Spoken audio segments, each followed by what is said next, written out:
Beijingda şirket açqan va natijalari Xitoy axboroti tarafidan bir mezgil keng tashviq qilingan yosh Uyg'ur korxonchi Abduxabir Muhammadning tutqunda ekanligi xabar qilingan edi. Erkin Asiya radiosining aniqlashlari natijasida uning o'tgan yilning oxiri 10 necha sabdishi bilan tang sotlanganligi 15 yillik kesib yetilganligi oydinlashdi.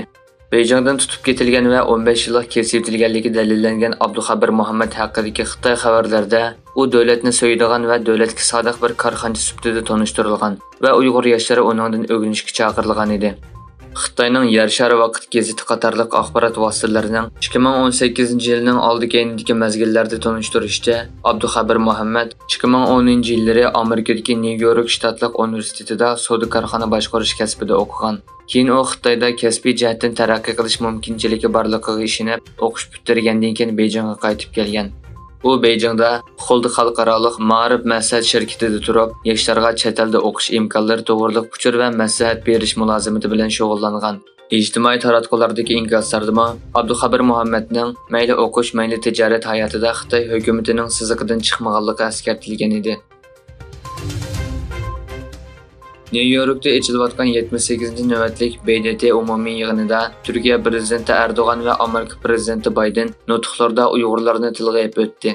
Turkiya prezidenti Recep Tayyip Erdo'g'an BDT umumiy yig'inida so'zlagan nutqida Uyg'urlar masalasini tilga olib, Xitoyning zimin butunligiga hurmat qilish asosida o'zlari bilan tarixiy beg'i bo'lgan Uyg'urlarning haq-huquqlari va erkinligining qo'llashiga sezgir qaraydiganligini va buni kun tartibda tutadiganligini bildirdi.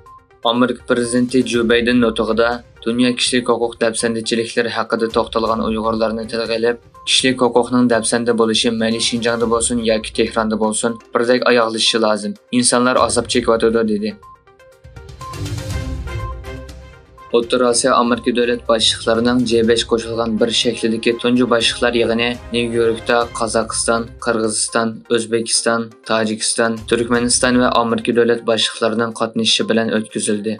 Amerika prezidenti Joe Biden sohibxonlik qilgan bu boshliqlar yig'iniga Qozog'iston prezidenti To'qayev, Qirg'iziston prezidenti Japarov, O'zbekiston prezidenti Mirziyoyev, Tojikiston prezidenti Imom al-Rahmon va Turkmaniston prezidenti Sardar Berdimuhamedov qatnashdi.